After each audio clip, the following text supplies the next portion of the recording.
Historic Golden Gate is the entrance from the Pacific Ocean to the San Francisco Bay. It is now spanned by the longest suspension bridge in the world. Here, in one of the world's largest landlocked harbors, dock the ships of the seven seas. Pleasure boats, too, break out their white sails and run down the wind.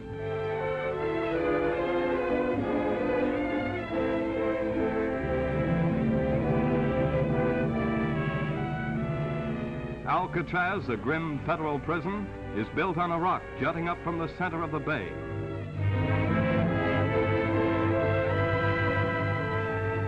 Coit Memorial Tower tops historic Telegraph Hill, where for years the arrivals and sailings of ships were watched and reported. The seven hills of the city look down on the bay, and beyond is a gigantic new bridge, over 8 miles long, that joins San Francisco with the East Bay cities, a monument to the vision and skill of man.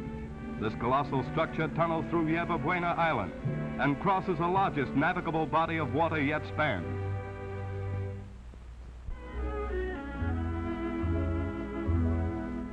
To the west lies the center of the great city, rich in history, but progressive and modern today, a dominant financial and commercial metropolis of the West.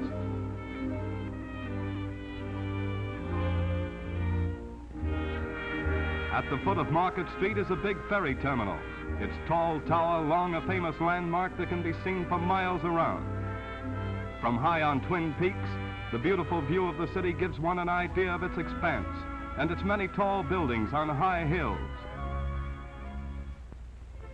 Market Street is a main business thoroughfare so wide that it has 4 car tracks. It extends diagonally across the city from the ferry terminal out to the Twin Peaks. With its smart shops and theaters, it is a great white way. All about the city, there are many sidewalk flower stands, attractively displaying their colorful and fragrant blooms. Garden spots as lovely as the flower markets of the old world, and everyone buys cut flowers and bouquets a year round. The center of downtown San Francisco is at Market, Kearny, and Gary Streets. Here stands the fountain presented to the city in 1875 by Lotta Crabtree, beloved actress of the Sierras.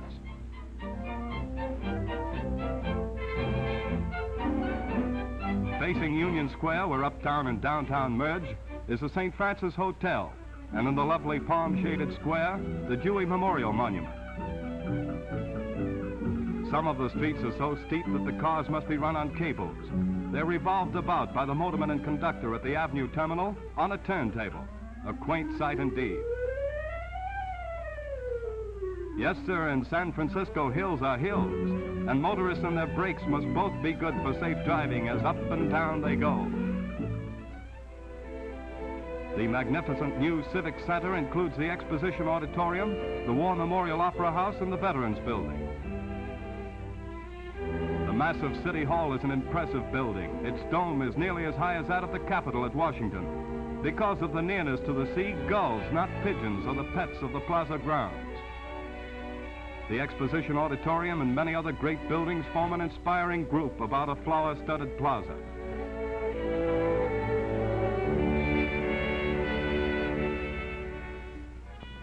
The new United States Mint is a building of modernistic lines, a distinctive structure appropriate for its purpose.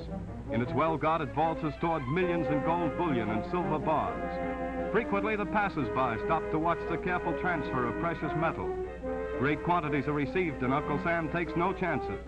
It is handled with military discipline. Here are minted the copper, nickel, gold, and silver coins for the Pacific Coast, the adjoining western states, and the Philippines. Ingenious machines stamp, weigh, and count coins of all denominations, tons of them in a year.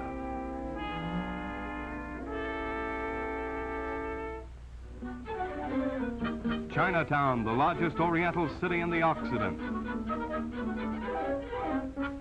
In its little park stands the new steel statue of Sun Yat-sen, the father of New China. The streets are lined with pagodas, joss houses, ancient shrines, bazaars, and cafes. Here are silks and incense, teak wood and ivory, and a soft-spoken people slowly move about their work and play, still maintaining all the traditions of the Far East.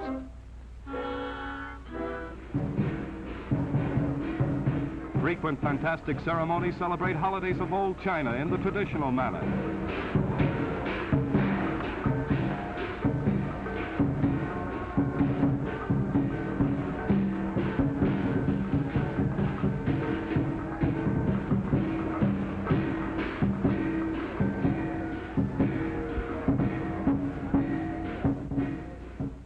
On New Year's Day, all debts are paid and offerings made at the temple by young and old and rich and poor as they file by the altar of Buddha and generously give.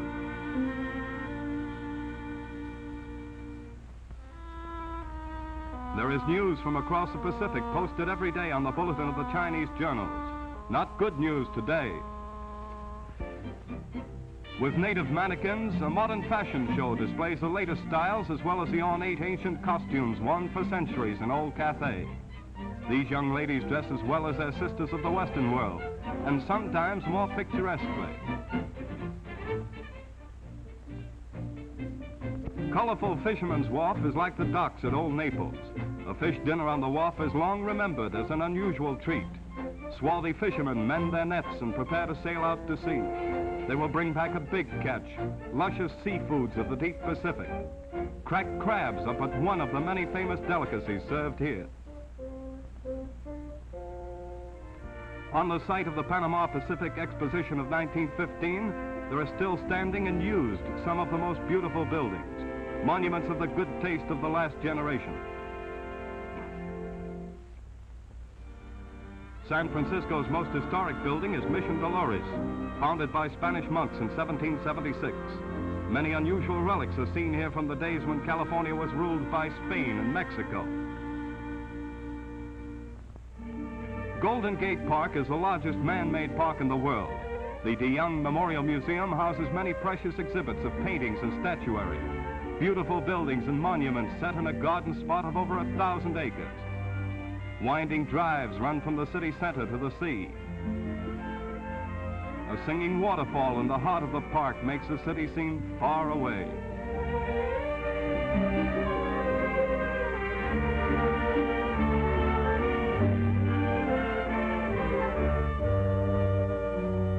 It is easily reached by smooth, picturesque roadways that lead from many entrances. Bridle paths lure the horsemen and horsewomen too.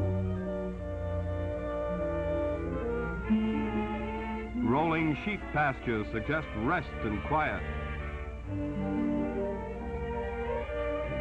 Exotic blooms of every land grow well in the botanical gardens.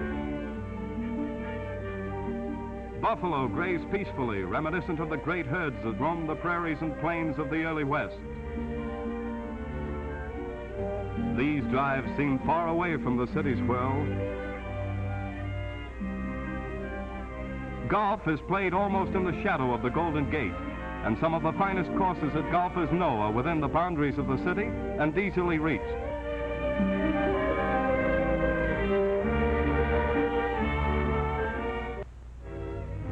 Directly overlooking the Golden Gate is the impressive California Palace of the Legion of Honor.